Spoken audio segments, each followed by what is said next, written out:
ఓం గణపతయే నమః. శ్రీ సంతాన గణపతి స్తోత్రం. విఘ్నాలను తొలగించి విజయాలను ప్రసాదించే ఆ గణనాథుడు భక్తుల పాలిట కల్పవృక్షం. ముఖ్యంగా సంతానం కోసం పరితపించే దంపతులకు, వంశాభివృద్ధిని కోరుకునే వారికి ఈ శ్రీ సంతాన గణపతి స్తోత్రం ఒక అద్భుతమైన దైవిక వరం. ఈ పవిత్ర స్తోత్రాన్ని నిత్యం భక్తి శ్రద్ధలతో పారాయణం చేయటం వలన బుద్ధిమంతులైన, ఆరోగ్యవంతులైన సంతానం కలుగుతుందని మన పురాణాలు చెబుతున్నాయి. ఈ స్తోత్రంలోని ఫలశ్రుతి ప్రకారం ఎవరైతే ఈ స్తోత్రాన్ని సంపూర్ణ విశ్వాసంతో పారాయణ చేస్తారో వారికి పుత్ర ప్రాప్తి కలగడమే కాకుండా అభీష్ట సిద్ధి మరియు అన్ని కార్యాలలో విజయం చేకూరుతాయి. నమోస్తు గణనాథాయ సిద్ధిబుద్ధియుతాయ చ సర్వప్రదాయ దేవాయ పుత్రవృద్ధిప్రదాయ చ గురుదరాయ గురవే గోప్త్రే గుహ్యాసితాయ తే గోప్యాయ గోపితాశేషభువనాయ చిదాత్మనే విశ్వమూలాయ భవ్యాయ విశ్వసృష్టికరాయ తే నమో నమస్తే సత్యాయ సత్యపూర్ణాయ శుండినే ఏకదంతాయ శుద్ధాయ సుముఖాయ నమో నమః ప్రసన్నజనపాలాయ ప్రణతార్తివినాశినే శరణం భవ దేవేశ సంతతిం సదృఢా కురు భవిష్యంతి చ ఏ పుత్ర మత్కులే గణనాయక తే సర్వే తవ పూజార్థం నిరతాః స్యుర్వరో మతః పుత్రప్రదమిదం స్తోత్రం సర్వసిద్ధిప్రదాయకం. నమోస్తు గణనాథాయ సిద్ధిబుద్ధియుతాయ చ సర్వప్రదాయ దేవాయ పుత్రవృద్ధిప్రదాయ చ గురుదరాయ గురవే గోప్త్రే గుహ్యాసితాయ తే గోప్యాయ గోపితాశేషభువనాయ చిదాత్మనే విశ్వమూలాయ భవ్యాయ విశ్వసృష్టికరాయ తే నమో నమస్తే సత్యాయ సత్యపూర్ణాయ శుండినే ఏకదంతాయ శుద్ధాయ సుముఖాయ నమో నమః ప్రసన్నజనపాలాయ ప్రణతార్తివినాశినే శరణం భవ దేవేశ సంతతిం సదృఢా కురు భవిష్యంతి చ ఏ పుత్ర మత్కులే గణనాయక తే సర్వే తవ పూజార్థం నిరతాః స్యుర్వరో మతః పుత్రప్రదమిదం స్తోత్రం సర్వసిద్ధిప్రదాయకం. నమోస్తు గణనాథాయ సిద్ధిబుద్ధియుతాయ చ సర్వప్రదాయ దేవాయ పుత్రవృద్ధిప్రదాయ చ గురుదరాయ గురవే గోప్త్రే గుహ్యాసితాయ తే గోప్యాయ గోపితాశేషభువనాయ చిదాత్మనే విశ్వమూలాయ భవ్యాయ విశ్వసృష్టికరాయ తే నమో నమస్తే సత్యాయ సత్యపూర్ణాయ శుండినే ఏకదంతాయ శుద్ధాయ సుముఖాయ నమో నమః ప్రసన్నజనపాలాయ ప్రణతార్తివినాశినే శరణం భవ దేవేశ సంతతిం సదృఢా కురు భవిష్యంతి చ ఏ పుత్ర మత్కులే గణనాయక తే సర్వే తవ పూజార్థం నిరతాః స్యుర్వరో మతః పుత్రప్రదమిదం స్తోత్రం సర్వసిద్ధిప్రదాయకం. నమోస్తు గణనాథాయ సిద్ధిబుద్ధియుతాయ చ సర్వప్రదాయ దేవాయ పుత్రవృద్ధిప్రదాయ చ గురుదరాయ గురవే గోప్త్రే గుహ్యాసితాయ తే గోప్యాయ గోపితాశేషభువనాయ చిదాత్మనే విశ్వమూలాయ భవ్యాయ విశ్వసృష్టికరాయ తే నమో నమస్తే సత్యాయ సత్యపూర్ణాయ శుండినే ఏకదంతాయ శుద్ధాయ सुमुखाय नमो नमः प्रसन्नजनपालाय प्रणतार्तिविनाशिने शरणं भव देवेश सन्ततिं सदृढा कुरु भविष्यन्ति च ये पुत्र मत्कुले गणनायक ते सर्वे तव पूजार्थं निरताः स्युर्वरो मतः पुत्रप्रदमिदं स्तोत्रं सर्वसिद्धिप्रदायकम् नमोऽस्तु गणनाथाय सिद्धिबुद्धियुताय च सर्वप्रदाय देवाय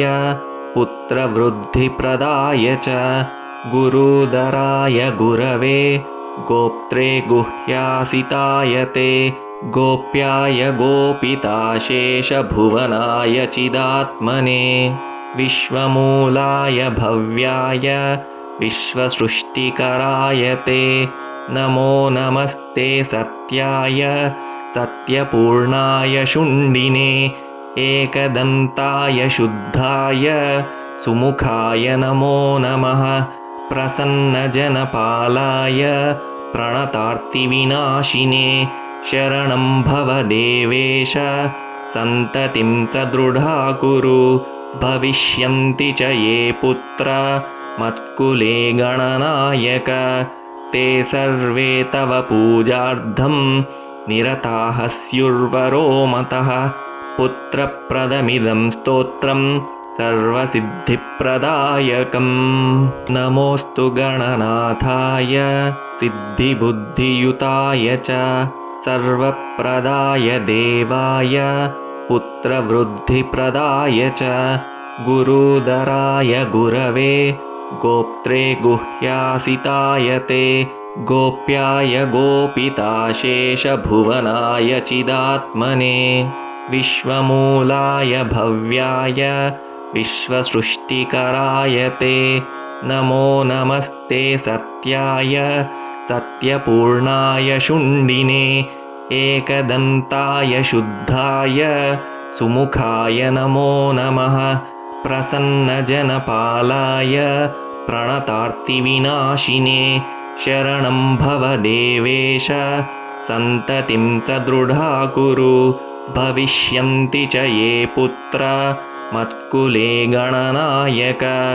ते सर्वे तव पूजार्थं निरताः स्युर्वरो मतः पुत्रप्रदमिदं स्तोत्रं सर्वसिद्धिप्रदायकम् नमोऽस्तु गणनाथाय सिद्धिबुद्धियुताय च सर्वप्रदाय देवाय पुत्रवृद्धिप्रदाय च गुरुदराय गुरवे गोप्त्रे गुह्यासिताय ते गोप्याय गोपिताशेषभुवनाय चिदात्मने विश्वमूलाय भव्याय विश्वसृष्टिकराय ते नमो नमस्ते सत्याय सत्यपूर्णाय शुण्डिने एकदन्ताय शुद्धाय सुमुखाय नमो नमः प्रसन्नजनपालाय प्रणतार्तिविनाशिने शरणं भव देवेश सन्ततिं सदृढा कुरु भविष्यन्ति च ये पुत्र मत्कुले गणनायक ते सर्वे तव पूजार्थं निरताः स्युर्वरो मतः पुत्रप्रदमिदं स्तोत्रं सर्वसिद्धिप्रदायकम् नमोऽस्तु गणनाथाय सिद्धिबुद्धियुताय च सर्वप्रदाय देवाय पुत्रवृद्धिप्रदाय च गुरुदराय गुरवे गोप्त्रे गुह्यासिताय ते गोप्याय गोपिताशेषभुवनाय चिदात्मने विश्वमूलाय भव्याय विश्वसृष्टिकराय ते नमो नमस्ते सत्याय सत्यपूर्णाय शुण्डिने एकदन्ताय शुद्धाय सुमुखाय नमो नमः प्रसन्नजनपालाय प्रणतार्तिविनाशिने शरणं भव देवेश सन्ततिं सदृढा कुरु भविष्यन्ति च ये पुत्र मत्कुले गणनायक ते सर्वे तव पूजार्थं निरताः स्युर्वरो मतः पुत्रप्रदमिदं स्तोत्रं सर्वसिद्धिप्रदायकम् नमोऽस्तु गणनाथाय सिद्धिबुद्धियुताय च सर्वप्रदाय देवाय पुत्रवृद्धिप्रदाय च गुरुदराय गुरवे गोप्त्रे गुह्यासिताय ते गोप्याय गोपिताशेषभुवनाय चिदात्मने विश्वमूलाय भव्याय विश्वसृष्टिकराय ते नमो नमस्ते सत्याय सत्यपूर्णाय शुण्डिने एकदन्ताय शुद्धाय सुमुखाय नमो नमः प्रसन्नजनपालाय प्रणतार्तिविनाशिने शरणं भव देवेश सन्ततिं सदृढा कुरु भविष्यन्ति च ये पुत्र मत्कुले गणनायक ते सर्वे तव पूजार्थं निरताः स्युर्वरो मतः पुत्रप्रदमिदं स्तोत्रं सर्वसिद्धिप्रदायकम् नमोऽस्तु गणनाथाय सिद्धिबुद्धियुताय च सर्वप्रदाय देवाय पुत्रवृद्धिप्रदाय च गुरुदराय गुरवे गोप्त्रे गुह्यासिताय ते गोप्याय गोपिताशेषभुवनाय चिदात्मने विश्वमूलाय भव्याय विश्वसृष्टिकराय ते नमो नमस्ते सत्याय सत्यपूर्णाय शुण्डिने एकदन्ताय शुद्धाय सुमुखाय नमो नमः प्रसन्नजनपालाय प्रणतार्तिविनाशिने शरणं भव देवेश सन्ततिं सदृढा कुरु भविष्यन्ति च ये पुत्र मत्कुले गणनायक ते सर्वे तव पूजार्थं निरताः स्युर्वरो मतः पुत्रप्रदमिदं स्तोत्रं सर्वसिद्धिप्रदायकम् नमोऽस्तु गणनाथाय सिद्धिबुद्धियुताय च सर्वप्रदाय देवाय पुत्रवृद्धिप्रदाय च गुरुदराय गुरवे गोप्त्रे गुह्यासिताय ते गोप्याय गोपिताशेषभुवनाय चिदात्मने विश्वमूलाय भव्याय विश्वसृष्टिकराय ते नमो नमस्ते सत्याय सत्यपूर्णाय शुण्डिने एकदन्ताय शुद्धाय सुमुखाय नमो नमः प्रसन्नजनपालाय प्रणतार्तिविनाशिने शरणं भव देवेश सन्ततिं सदृढा कुरु भविष्यन्ति च ये पुत्र मत्कुले गणनायक ते सर्वे तव पूजार्थं निरताः स्युर्वरो मतः